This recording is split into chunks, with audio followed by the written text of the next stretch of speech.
सबको। कैसे हो आप लोग? आशा करती हूँ आप सब ठीक होंगे। निधि चैनल में आप सबका स्वागत है। आज मैं आपको अधिक मास के 77वें अध्याय की कथा सुनाऊंगी। कथा को पूरा सुने, बीच में बिल्कुल ना छोड़ें। प्रारंभ करते हैं 17वां अध्याय।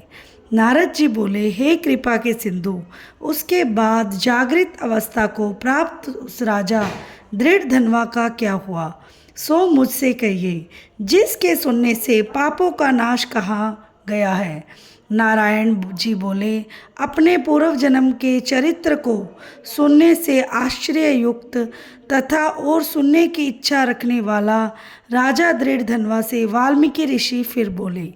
वाल्मीकि मुनि बोले, इस तरह स्त्री के मुख से शीतल वाणी को सुनकर सुदेव शर्मा धैर्य धारण कर हरि भगवान में चित्त को लगाता हुआ दीर्घ श्वास लेकर दीन मुख सुदेव शर्मा जो होने वाला है वह होगा, यह मन में निश्चय कर पुष्प समीधा आदि के लिए वन को गया।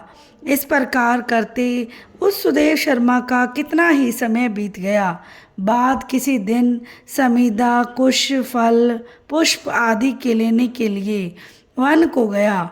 वहाँ जाकर सुदेव शर्मा मन से हरि भगवान के चरण कमलों का ध्यान करने लगा। उसी दिन उसका लड़का सुखदेव अपने मित्रों के साथ बावली को गया। बावली में प्रवेश कर समवयस्क मित्रों के साथ जल यंत्रों से जल फेंकता हुआ और बार बार हंसता हुआ खेलने लगा। गर्मी की ऋतु में बार बार जल से खेलता हुआ हर्ष को प्राप्त हुआ। इस तरह प्रेम में मगन सब बालकों से खेल करते हुए अथाह जल में खड़ा हुआ वह शुकदेव बालक मित्र बालकों से पीड़ित होकर मित्र वर्ग के भय से भागने की इच्छा करता हुआ और भाग्य से प्रेरित हो अपने श्वास को रोककर अपने मित्रों को छलने की इच्छा से वहाँ अथाह जल में गोता लगाया, किंतु उस जल में व्याकुल होकर उससे बाहर निकलने की इच्छा करता सहसा उस अथाह जल में वह बालक मृत्यु को प्राप्त हो गया। जल से निकलते हुए बालक को देखकर वे सब समवयस्क मित्र बालक चकित होकर हाहाकार करते हुए जोर से दौड़े और अत्यंत शोक से ग्रस्त वे बालक उसकी माता गौतमी से जाकर बोले। उन बालकों के अत्यंत अप्रिय वज्रपात के समान वचन को सुनकर पुत्र में प्रेम करने वाली वह गौतमी तुरंत पृथ्वी पर गिर गई। उसी समय वन से सुदेव शर्मा आया। पुत्र का मरण सुनकर कटे वृक्ष के समान पृथ्वी पर गिर गया। बाद दोनों ब्राह्मण स्त्री पुरुष उठकर बावली को गए। वहां जाकर मृत पुत्र का आलिंगन कर उसके शरीर को गोद में लेकर सुदेव शर्मा बारंबार पुत्र का मुख चूमने लगा। अपने गोद में स्थित मृत पुत्र को बार बार देखता हुआ रोता विलाप करता गदगद अक्षर से बोला, सुदेव शर्मा, हे पुत्र, मेरे शोक को नाश करने वाले शीतल सुंदर और शुभ वचन को बोलो। हे वत्स, मेरे मन को प्रसन्न करो। वृद्ध माता पिता को छोड़कर तुम जाने के योग्य नहीं हो।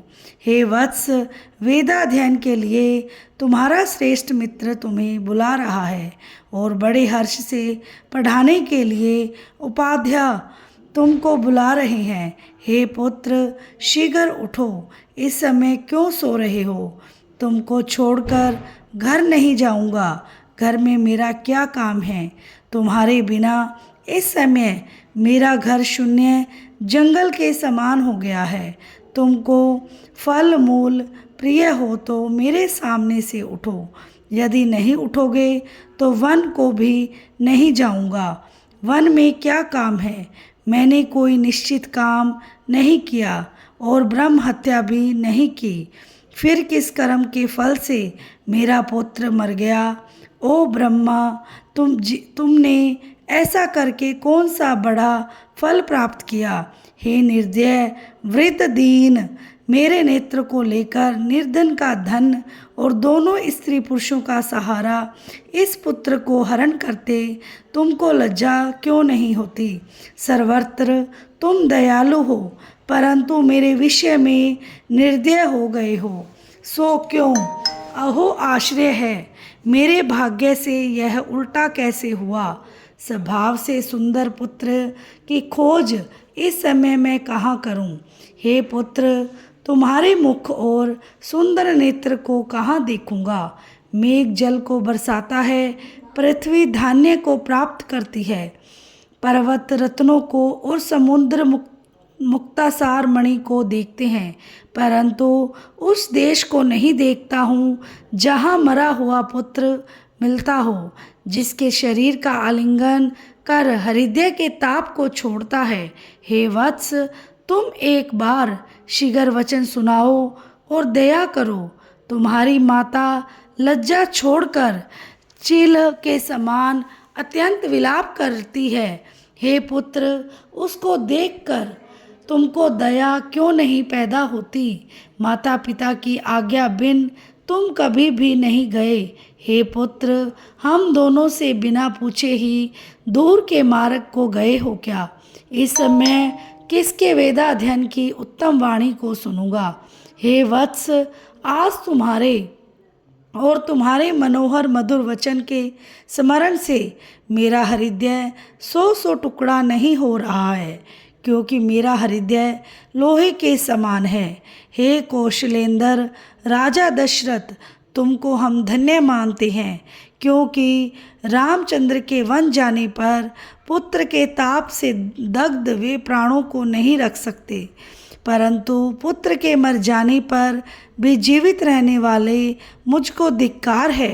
हे गोविंद, हे विष्णु, हे यदुनाथ, हे नाथ, हे श्री रुक्मणी के प्राणपति, हे मुरारे, हे दीन पर दया करने वाले, हे दयालो, पुत्र रूप अग्नि के ताप से संतप्त मेरी रक्षा करो। हे देवादिदेव, हे समस्त लोकों के नाथ, हे गोपाल, हे गोपीश, हे चक्र को हाथ में धारण करने वाले, हे यमुना के विष दोष को हरने वाले, पुत्र रूप अग्नि के तप से संतप्त मेरी रक्षा करो। हे बैकुंठ के वासी विष्णु, हे नरकासुर के नाशक, हे चराचर के आधार, हे संसार रूप समुंदर से पार करने के लिए जहाज रूप अर्थात संसार समुद्र से पार उतारने वाले, हे ब्रह्मादि देवताओं से नमस्कृत चरणपीठ वाले, पुत्र रूप अग्नि के तप से संतप्त मेरी रक्षा करो। हमारे समान शठ दूसरा कोई नहीं है।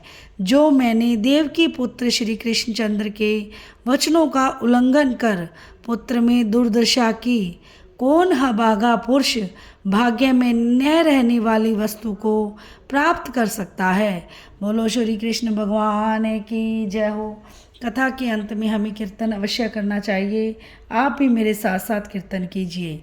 श्रीमन नारायण नारायण नारायण भजमन नारायण नारायण नारायण जपमन नारायण नारायण नारायण लक्ष्मी नारायण नारायण नारायण श्रीमन नारायण नारायण नारायण भजमन नारायण नारायण नारायण जपमन नारायण नारायण नारायण लक्ष्मी नारायण नारायण नारायण श्रीमन नारायण नारायण नारायण भजमन नारायण नारायण नारायण जपमन नारायण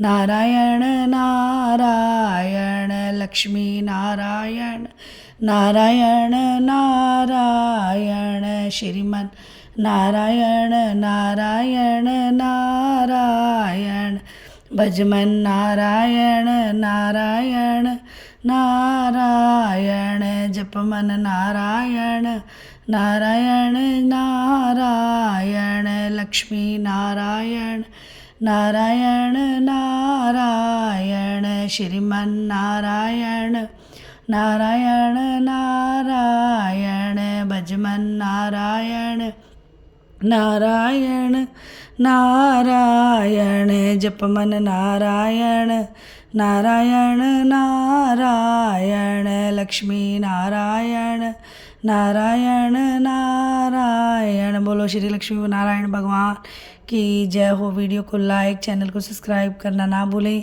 और अगर आपको मेरी वीडियो अच्छी लगी है तो ज़रूर शेयर करें। मिलते हैं नेक्स्ट अध्याय के साथ।